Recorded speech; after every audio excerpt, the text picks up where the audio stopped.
Il était une fois un prêtre non conformiste qui choisit le chemin de la confiance en la Providence. Un intrépide missionnaire pour qui l'amour de Marie tint lieu de passion dominante.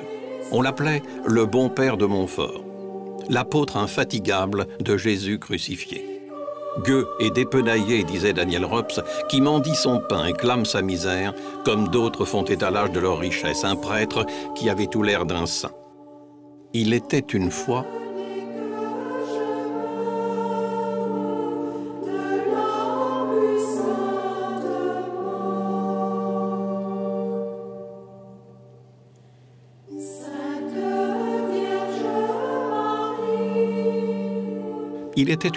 Montfort-sur-Meux. Dans cette souriante bourgade bretonne où Louis-Marie Grignon de Montfort vit le jour, on évoque avec tendresse l'enfant qui ne respirait que dans les églises et, avec une respectueuse fierté teintée d'ironie, l'intrépide missionnaire qu'il deviendra, aussi inclassable après sa mort qu'il le fut de son vivant. La sérénité du lieu sied à notre routier de Notre-Dame, qu'on compare aisément à saint François d'Assise, tant il aima la nature et les pauvres. Et l'on se prend à rêver qu'en un poussiéreux grenier dort un parchemin qui pourrait nous apprendre pourquoi, tout jeune encore, l'enfant ressentit aussi profondément le désir de marcher sur les traces de saint François Xavier. Nous apparaît l'image d'un prêtre qui croyait de toute son âme à l'amour de Dieu pour l'homme et de ce fait ne pouvait pas ne pas croire en l'homme. Un prêtre exceptionnel que Dieu avait choisi pour être le messager d'une nouvelle connaissance de Marie, dont on dira que l'amour pour la Sainte Vierge était comme né avec lui, et dont la dévotion à notre Mère du Ciel fut au-dessus de toute expression.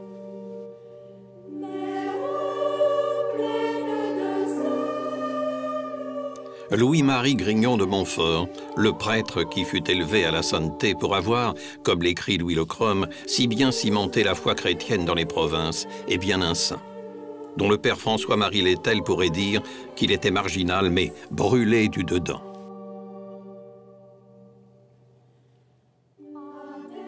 À Montfort, d'aimables Montfortins se plaisent à évoquer la vie passionnante de ce prêtre qui marchait toujours pieds nus. Sans doute pour ne pas blesser cette terre de l'ouest de la France qu'il aimait tant.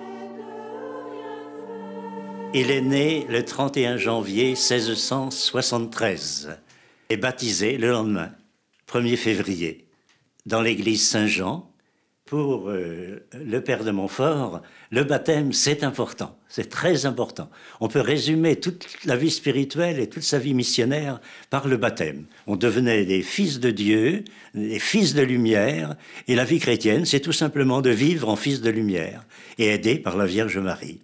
Alors c'est pourquoi, si on voit son acte de baptême, on remarque que son prénom, c'est Louis. Louis, on dit Louis-Marie maintenant. Mais c'est lui qui a ajouté Marie. Et puis ensuite, son nom, c'est Grignon. Grignon. Mais il a changé, là encore. Hein. Il a mis de Montfort à cause de son baptême, parce qu'il a peu vécu ici. Hein. Il est né, il a été baptisé, et ensuite, la nourrice l'a emmené chez elle.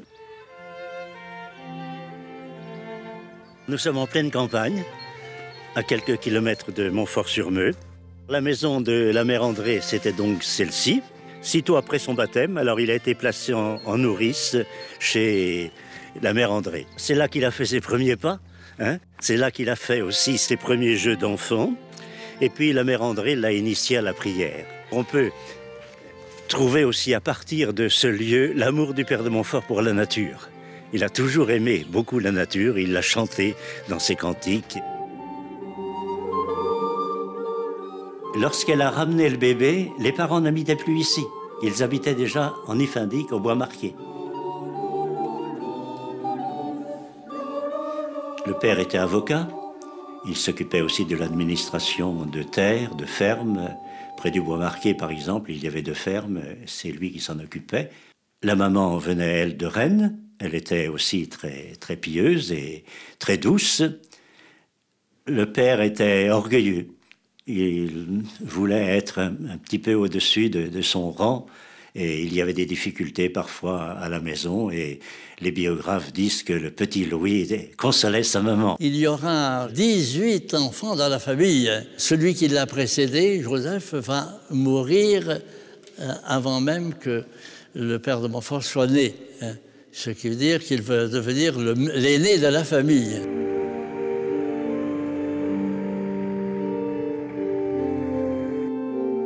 C'était l'église de sa paroisse. C'est là qu'il est venu avec son père, sa mère, ses frères et sœurs, prier, assister à la messe, participer à la messe le dimanche, réciter le chapelet sans doute aussi.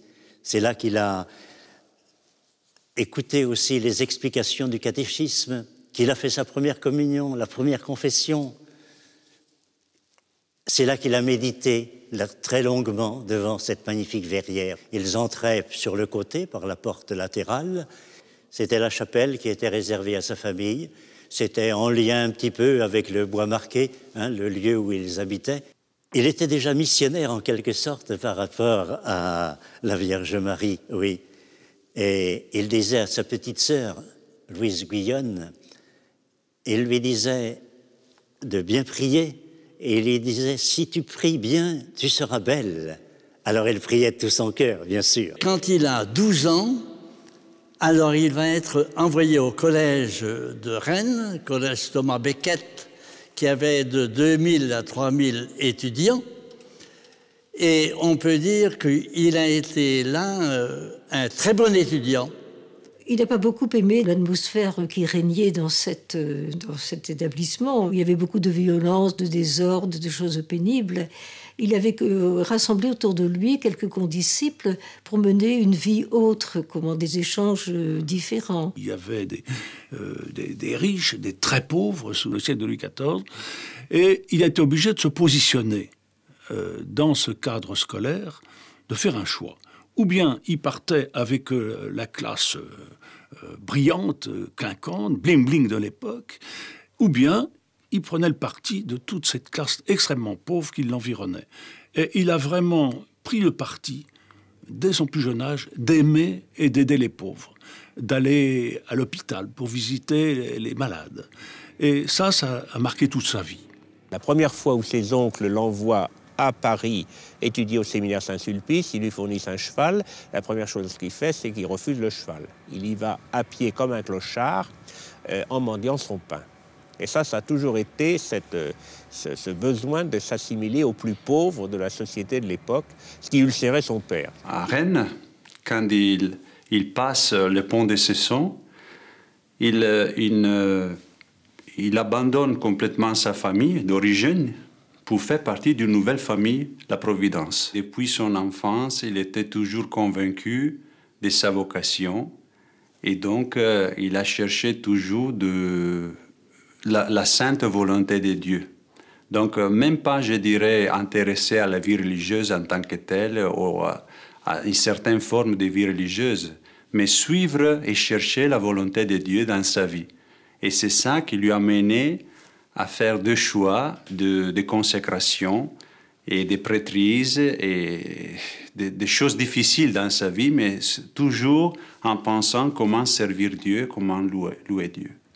Il prend la route de Paris pour devenir prêtre, évidemment dans la meilleure des écoles qui existaient à l'époque, c'est le séminaire Saint-Sulpice, dans l'une des maisons de Saint-Sulpice à ce moment-là. Donc c'est les grandes heures de Saint-Sulpice, pourrait-on dire. Hein. Nous ne sommes pas encore loin de la fondation depuis M. Ollier. À Saint-Sulpice, il s'ennuie avec ses collègues de séminaire, il se fait d'ailleurs railler, moquer par eux, il est toujours isolé, il est toujours tout seul.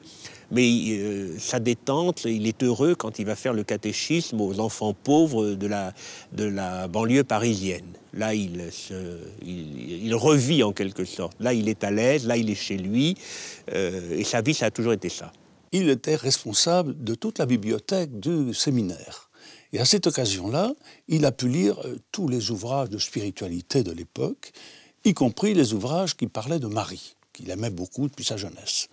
Donc ce personnage de Montfort est arrivé à faire une synthèse de tout ce qui existait à son époque sur la place de Marie dans la spiritualité et la façon d'arriver au Christ par Marie.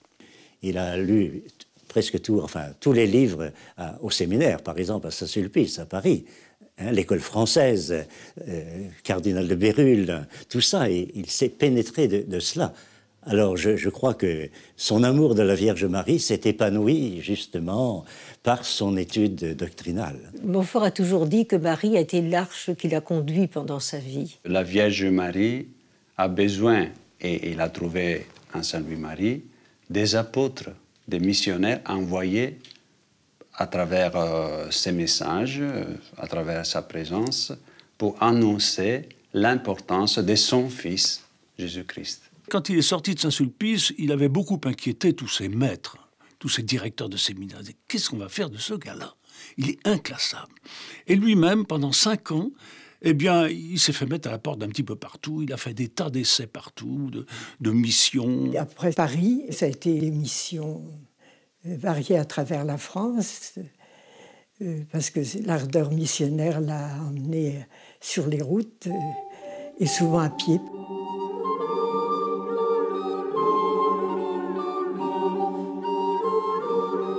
Louis-Marie, il était très attaché à Notre-Dame-des-Ardillers. Il était extrêmement dévoué à la Vierge Marie. Et ce sanctuaire est dédié à la Vierge Marie. Nous sommes donc dans la rotonde des Ardilliers. Et ce que vous voyez derrière moi, c'est une chapelle qui est dédiée à Jeanne de Lanoux, au père de Montfort, dont vous voyez une statue sur la droite. Dans le fond de la chapelle, vous voyez surtout un très joli retable.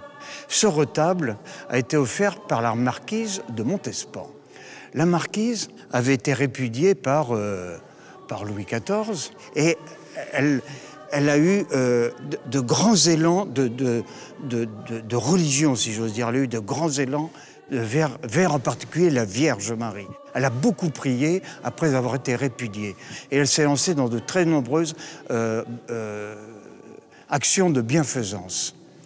Et à l'époque, nous sommes dans les années 1690, à l'époque, le pèlerinage des Ardillers était un des 3 premiers pèlerinages de France. Tous les grands du royaume venaient aux Ardilliers, tous les rois sont passés ici, et même Louis XIV. Et la marquise de Montespan avait en outre une sœur, Madame de Rochechouart, qui était abbesse à l'abbaye de Fontevraud. Elle venait souvent voir sa sœur et elle venait très souvent prier la Vierge des Ardilliers. Et le père de Montfort connaîtra donc Madame de Montespan, puisqu'on se situe dans les années 1700. En 1701, il est venu voir sa sœur Sylvie à sa prise d'habit à Fontevraud et il a rencontré Madame de Montespan qui l'a convié à aller voir l'évêque de Poitiers. Monseigneur Girard, qui était le précepteur des enfants de Madame de Montespan. Monseigneur Girard sera évêque à peu près 4 années, sans doute un très bon évêque, selon les témoignages que nous avons de lui à cette époque-là, un très bon évêque, qui saura l'accueillir, l'écouter, et chercher, discerner, au fond, ce qu'il peut proposer à ce prêtre, jeune, moins d'un an d'ordination, inexpérimenté. Et donc, il va prendre conseil de M. Léchassier, le supérieur général des Sulpiciens, pour voir s'il peut lui confier l'hôpital général où il n'y a pas d'aumônier depuis très longtemps.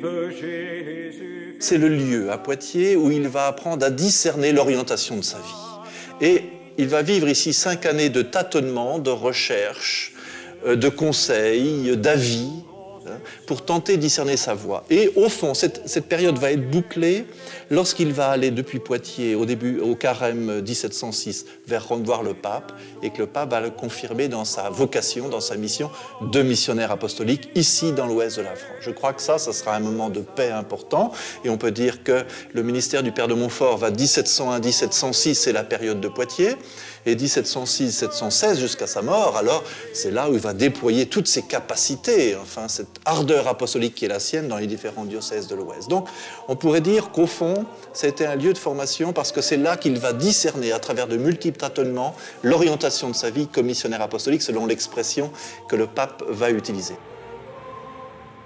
Nous sommes sur les bords du Clin puisque le père de Montfort prêche la plupart de ses missions ici sur le bord de cette rivière. Montbernage, ce sera le premier lieu missionnaire, vraiment. C'est là où le père de Montfort va mettre au point sa méthode missionnaire, dans le petit quartier de Montbernage. Mais comme tous les bas de ville, l'autre côté du Clin, finalement, sont des lieux de fête, de cabaret, etc.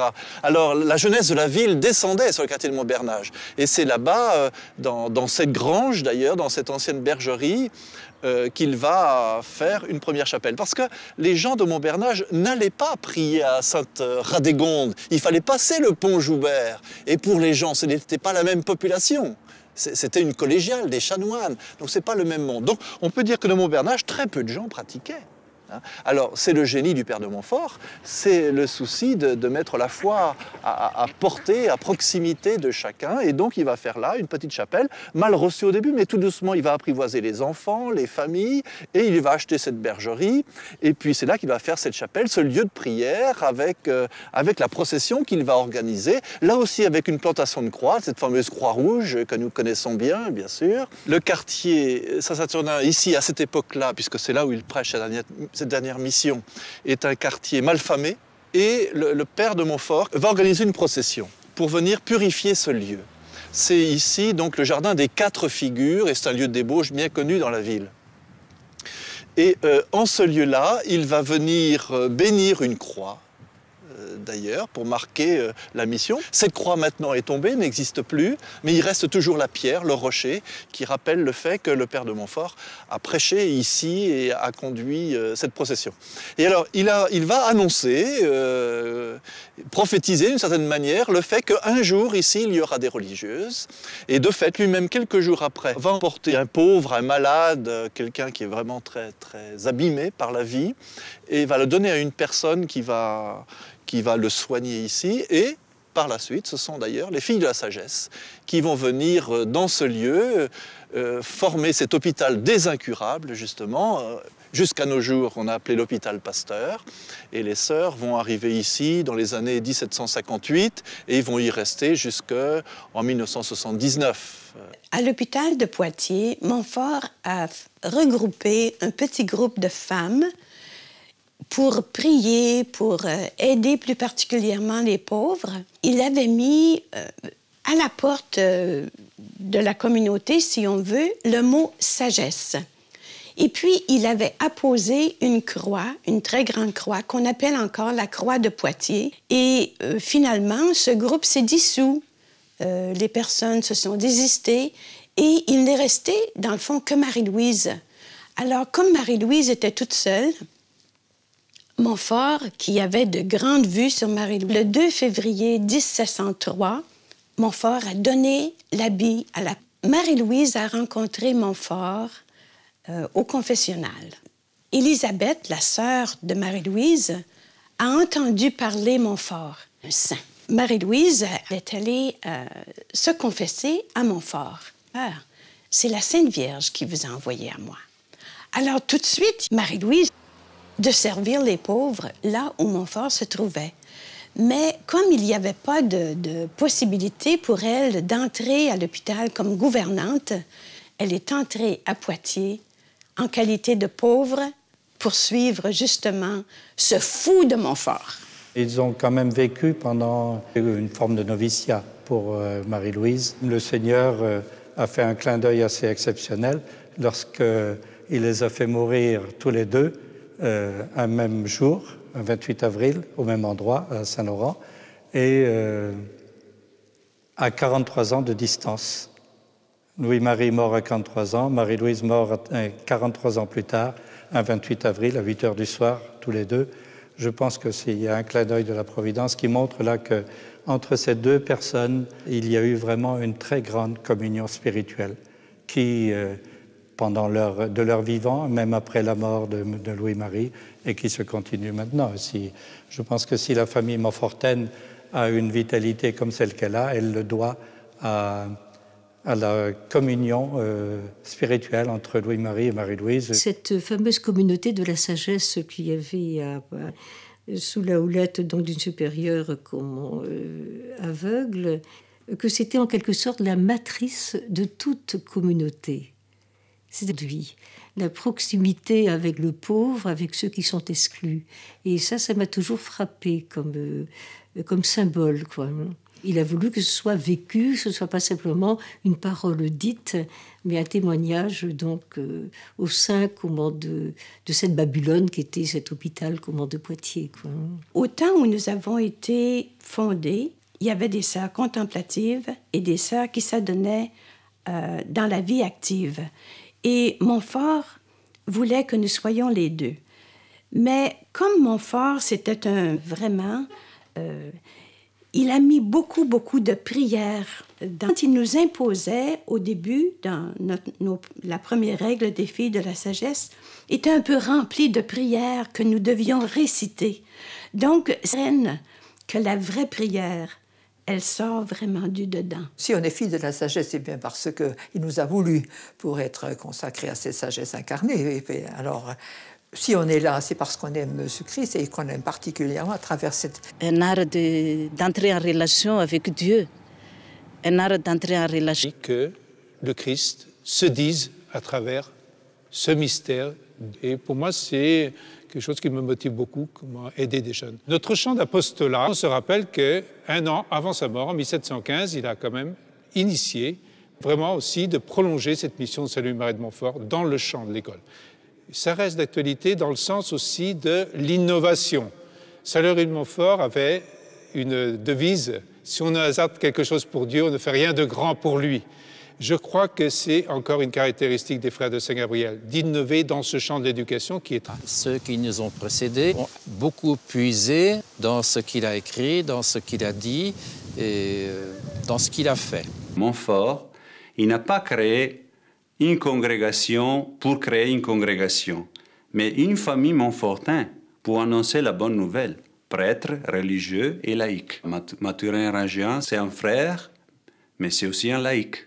Mathurin est un jeune homme de 19 ans lorsqu'il arrive à Poitiers pour être capucin, et le père de Montfort le voit. Et le père de Montfort a manifestement un don dans ce domaine-là, et lui fait signe avec une inspiration en disant « Viens avec moi, enfin, viens collaborer avec moi ».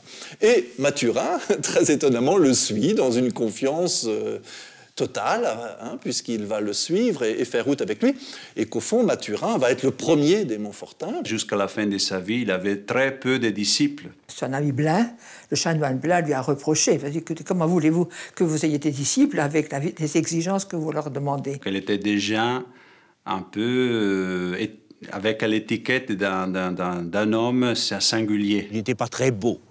On pourrait dire qu'il était véritablement de s'assimiler aux plus pauvres. Il avait une soutane complètement crasseuse, il était extrémiste, et il voulait tellement vivre l'Évangile qu'il était absolument insortable. Il était extrême aussi sans doute dans son amour du Seigneur et dans son zèle.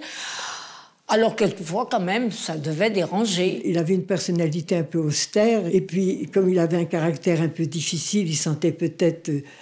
Il valait mieux qu'il change de lieu de temps en temps. Un certain nombre d'évêques, non seulement parce qu'il était peut-être farouchement anti-janséniste, mais également parce qu'il avait un tel non-respect des convenances, préférait voir ses talons que sa figure. Montfort a été chassé parfois des diocèses.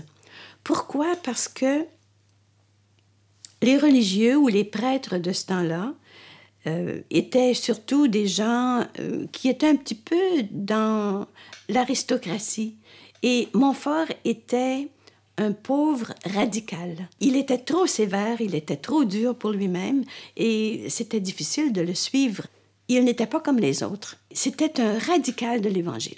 Un peu comme Jésus qui s'est fait rejeter, quoi. J'aime beaucoup comparer le père de Montfort à une châtaigne. Ça va peut-être vous surprendre. Quand vous vous baladez dans les bois le dimanche après-midi, vous avez envie de croquer une châtaigne, c'est tellement bon. Eh bien, il faut travailler pour y arriver.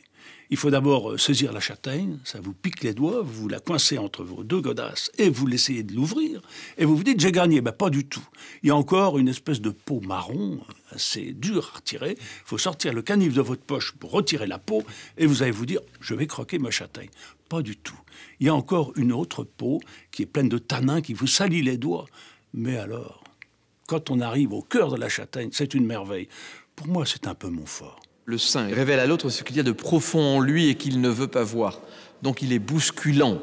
il est bousculant. Lorsque le saint est trop manifeste, on aimerait l'éloigner parce qu'il rappelle qu'il est un autre chemin, qu'il y a un autre avenir, une autre possibilité. Il a dû quitter Poitiers parce qu'on ne voulait plus de lui à l'hôpital et il est parti à Paris, à la Salpêtrière. Et là aussi, au bout de quelques temps, il a eu son billet pour dire de quitter l'hôpital. Alors il a vécu sous un escalier du côté de Saint-Sulpice. Et il est là, il écrit « Je n'ai plus d'autres amis que Dieu seul. Personne, je suis comme dans une balle dans un jeu de paume. Je suis rejeté d'un côté à l'autre. »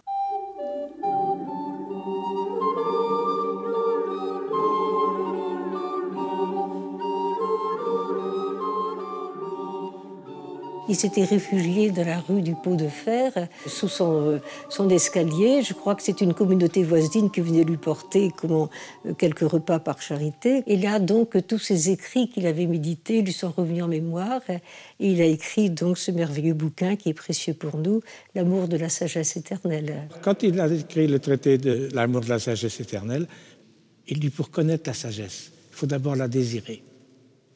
Pour connaître la sagesse, il faut également prier.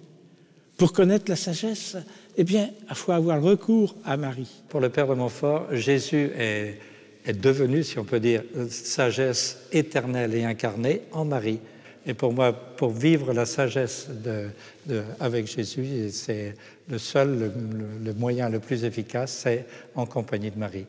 C'est ainsi que je le vis. Si on lit le traité de la vraie dévotion, le secret de Marie ou d'autres, et l'amour de la sagesse éternelle, on verra que c'est solidement construit et avec beaucoup de logique. Je pense facilement à cette réflexion de Jean-Paul II qui nous disait « Ce qui me plaît dans le Père de Montfort, c'est quelqu'un qui va à l'essentiel. La Trinité, la sagesse éternelle, et la Vierge Marie qui vous invite à aller jusqu'à la sagesse divine, c'est-à-dire Jésus-Christ, la Trinité. On peut le considérer comme le dernier des grands béruliens et très christocentrique et avec un très grand amour de la Mère de Dieu. De ce point de vue-là, il se rattache à l'école française. Il est le dernier feu de l'école française avec Jean-Baptiste de La Salle, qui est à peu près contemporain. Au début, son traité de la vraie dévotion a été un peu dans l'ombre. Il a été caché pendant la Révolution. On l'a découvert simplement en 1842. Et c'est à partir de là, justement, que le Père de Montfort a été davantage connu. Karol Wojtyła, qui était un homme de foi, mais il ne savait pas quel est le rôle de la Vierge Marie. Et alors, il a trouvé cette réponse dans la spiritualité du Père de Montfort. Il a dit cette phrase, exactement. Grignon de Montfort a été pour moi la référence significative qui a illuminé tous les moments importants de ma vie. L'Église du troisième millénaire. Un jour, il en avait tellement assez de se faire envoyer, ne pas trouver sa vocation en fait.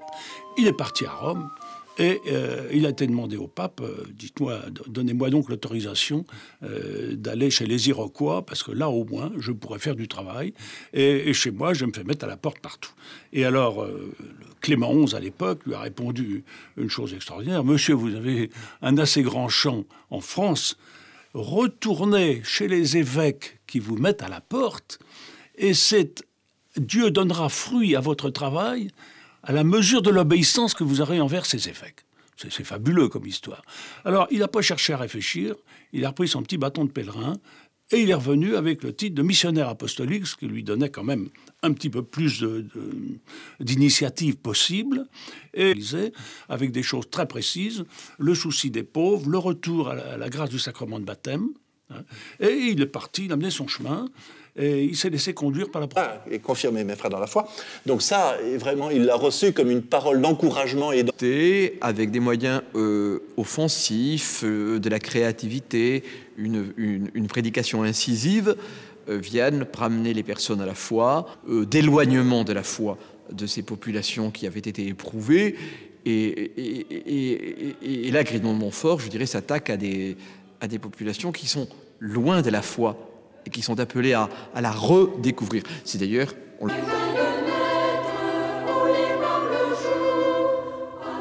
Dans son pays natal, avec son ami frère Mathurin, un lieu qui était vraiment connu à l'époque. L'ermitage de Saint-Lazare, à l'hôtel qui se trouve maintenant, actuellement. Et après avoir célébré la messe, il était connu comme le Père au grand chapelet. Pas uniquement parce qu'il priait toujours le chapelet, mais aussi il avait inventé un grand chapelet qui contournait toute la chapelle. Donc on pouvait prier ensemble le chapelet, en marchant. Il y avait tellement de monde que la chapelle est devenue insuffisante. Et donc, il a choisi dehors cette chapelle, un chêne, un arbre, pour prêcher, pour prier avec les pauvres qui l'écoutaient dans la prairie. Dans cette chapelle aussi, il a prêché à travers les cantiques. Donc, il chantait et il faisait chanter les pauvres. Il fait des cantiques à partir des chansons populaires de l'époque.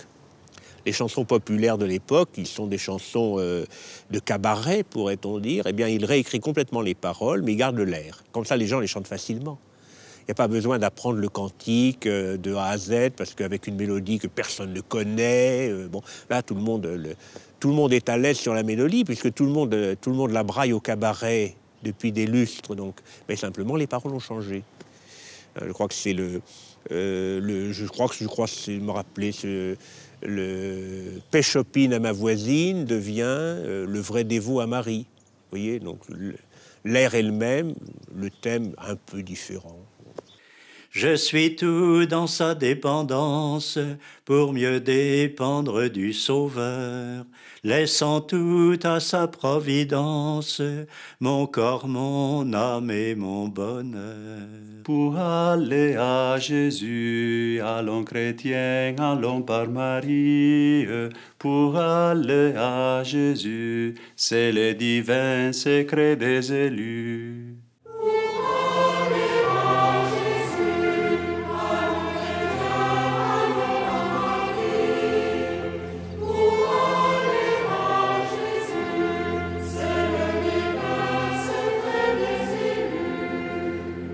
Il y a un côté poète chez lui, même dans les cantiques, qui ressemble à de vrais poèmes, dans la mise en scène des missions. Parce qu'on voit bien que tous les sens, c'est à la fois les oreilles par la prière, par la prédication, par le chant, c'est les yeux par les étendards, par la procession, il y a du spectacle, vraiment. Pontchâteau reste évidemment un lieu de référence pour ça. Le père de Montfort est venu en 1709 prêcher des missions à Pontchâteau et dans la région. Et à ce moment-là, le père de Montfort désirait depuis longtemps construire un calvaire. Il avait vu le calvaire du Mont Valérien et toujours il avait ça en tête, eh bien de faire un calvaire. Et il a trouvé l'endroit voulu, avec des bénévoles, parce qu'il a su soulever les foules, et c'était en son charisme.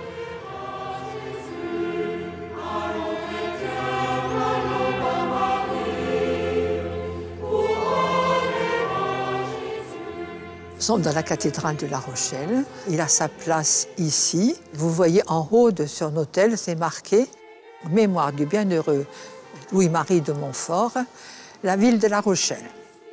Dans ce vitrail, l'amour du père de Montfort pour la croix. Tout autour, les gens qu'il a évangélisés à La Rochelle. Vous avez donc les malades, puisque c'est beaucoup consacré aux malades, les enfants, vous avez les soldats, et puis aussi donc les prêtres de La Rochelle. Vous avez aussi la première fille de la sagesse. Et tout en haut, vous avez donc un souvenir de sa mission qu'il a prêché là, et où il y a eu un phénomène extraordinaire. Tout d'un coup, les gens se sont exclamés « Oh, des croix dans le ciel !» Il y avait des croix dans le ciel, qui donc est en train donc de corroborer ce qu'il dit sur l'importance de la croix dans nos vies. Une dame qui a mis à sa disposition une masure, puisque c'était une masure qu'il a appelée lui-même Ermitage Saint-Éloi. C'était un petit peu sa manière de faire. En même temps qu'il prêchait les missions, il avait besoin d'un lieu de prière et de recueillement. Et il a écrit ici la règle écrite des filles de la sagesse.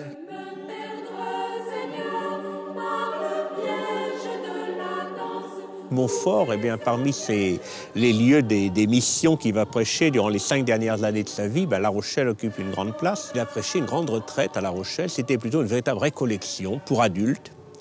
On estime que 30% cette récollection, cette retraite, qui s'est terminée par une procession générale dont l'ingénieur du roi Claude Masse a gardé le souvenir par un corps accompagné des dominicains, des différents ordres religieux de la place, qui ferme la procession en tenant la statue de la Sainte Vierge dans ses mains.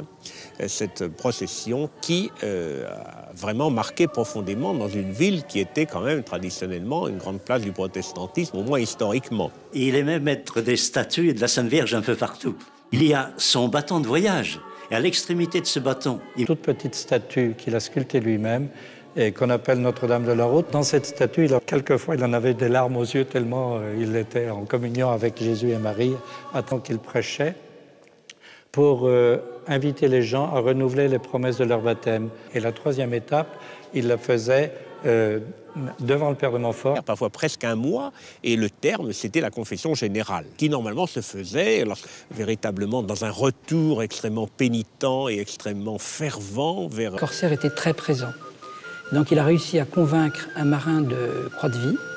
Le Montfort était ravi, nous étions désolés d'être obligés de traverser. Et au cours de ce drame, lorsque à l'horizon a pointé des voiles de 2 bateaux de Guernesey, donc ils sont des personnages redoutables, et le vent était favorable pour eux et ont foncé sur le bateau de Montfort.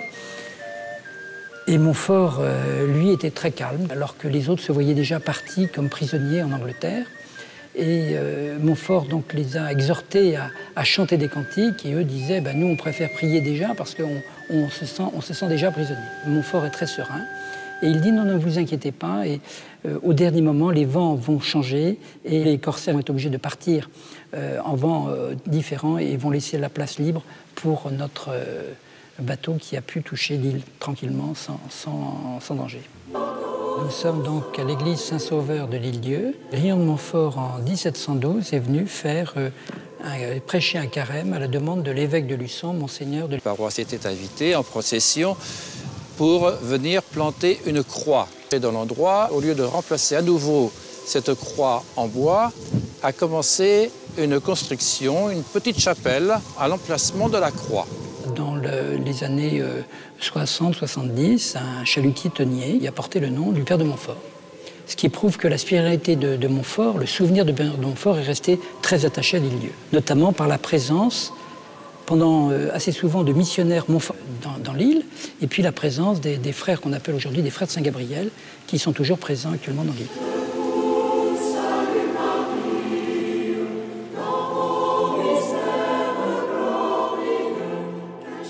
Nous sommes ici à Mervan et nous sommes devant la grotte du Père de Montfort. Au milieu des 120 ou 130 missions qu'il a fait pendant les 16 ans de ministère sacerdotal qu'il a eu, il s'est toujours ménagé les points où l'on pouvait se reposer, prier le Seigneur en silence et peut-être faire d'authentiques retraites. Et la grotte de Mervan est l'un de ces lieux. Dans les mois de septembre, octobre, novembre 1715, le Père de Montfort est venu ici. Il aimait beaucoup la nature, les bois, l'eau, etc. Et voyant une petite grotte, il s'est dit, mais c'est quelque chose de formidable. On pourrait même y faire une retraite. Alors il en parle à ces gens de Mervan. Et 200 à 300 paroissiens sont venus l'aider pendant plusieurs semaines. Qu'est-ce qu'ils ont fait? Ils ont approfondi la grotte. Et on peut dire que depuis cette date, donc 1715, le Père de Montfort travaille à la grotte. Et non seulement cela, il se dit, mais je peux également y habiter. Pendant tous ces mois, il a travaillé, il a prié, il a couché là. Il avait donc une petite table, un modeste lit avec des branches, et puis alors sa petite chaise, et là il travaillait. On pense même qu'il a écrit quelques-uns des volumes que nous possédons maintenant en manuscrit, et il va décéder au mois d'avril de l'année suivante. C'est dire que pour lui, nous sommes déjà un peu dans les derniers mois.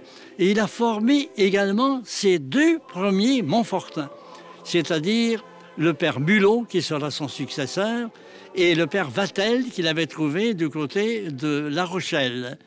Et alors, les deux premiers Montfortins, Vatel et Mulot, sont venus avec lui à un moment ou l'autre dans cette grotte.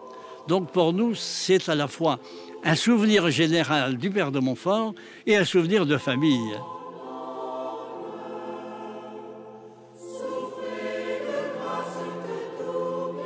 Lorsqu'il mourait ici à Saint-Laurent en 1716, le 28 avril, il n'y avait pas grand monde autour de lui en termes de successeurs. Ses compagnons qu'il demandait, ses missionnaires de feu, comme il dit, ils n'étaient pas trop là, et il n'avait qu'une petite poignée. Eh bien voilà, il accepte cette réalité, ça ne le gêne pas de mener la mission jusqu'au bout, jusqu'à son dernier souffle, avec confiance. Et c'est une très grande leçon pour nous aujourd'hui, cette confiance absolue au travail de Dieu en lui et dans les autres. Béatifié en 1888, Louis-Marie Grignon de Montfort ne sera canonisé que le 20 juillet 1947. Inscrit officiellement au catalogue des saints par le pape Pie XII, le pape de la consécration au cœur immaculé de Marie. La nuit venue, de Saint-Laurent-sur-Sèvre à Montfort-sur-Meux, on dort tranquille, car on sait que veille le frère quêteur des pauvres, dont la ligne de conduite fut de se conformer sa vie durant à la lettre à l'Évangile, et qui ne put jamais voir le péché sans bondir. À Saint-Laurent-sur-Sèvre, il est aisé de rencontrer ce héros du Seigneur, dont le passage sur terre fut un cri, et de constater que l'écho de sa voix enfle et retentit dans les âmes d'aujourd'hui avec une extraordinaire ampleur. Il nous parle. Le jour vient, nous dit-il. Demeurez dans le Seigneur, aimez, priez, faites pénitence. Rangez-vous sous l'étendard de la mère de toute pureté. Tôt ou tard, la très sainte Vierge aura plus d'enfants, de serviteurs et d'esclaves d'amour que jamais. Et par ce moyen, Jésus-Christ, mon cher maître, régnera plus dans les cœurs que jamais.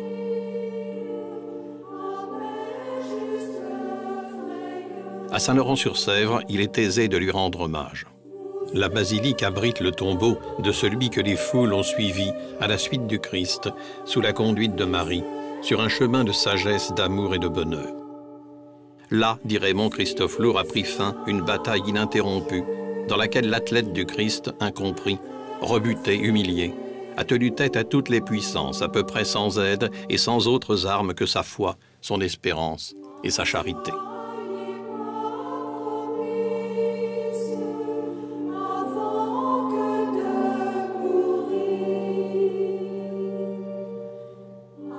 À Montfort-sur-Meux, en revanche, bien malin est celui qui situera Saint Louis-Marie Grignon de Montfort sans qu'on lui ait dit où il est. Le croirez-vous? Il protège la ville, humblement dissimulé dans le clocher de l'église. Le voyant, nous revient alors en mémoire le mot de Théodore Monod. Dieu ne se laisse pas toucher facilement. Il faut avoir une âme de nomade pour le trouver.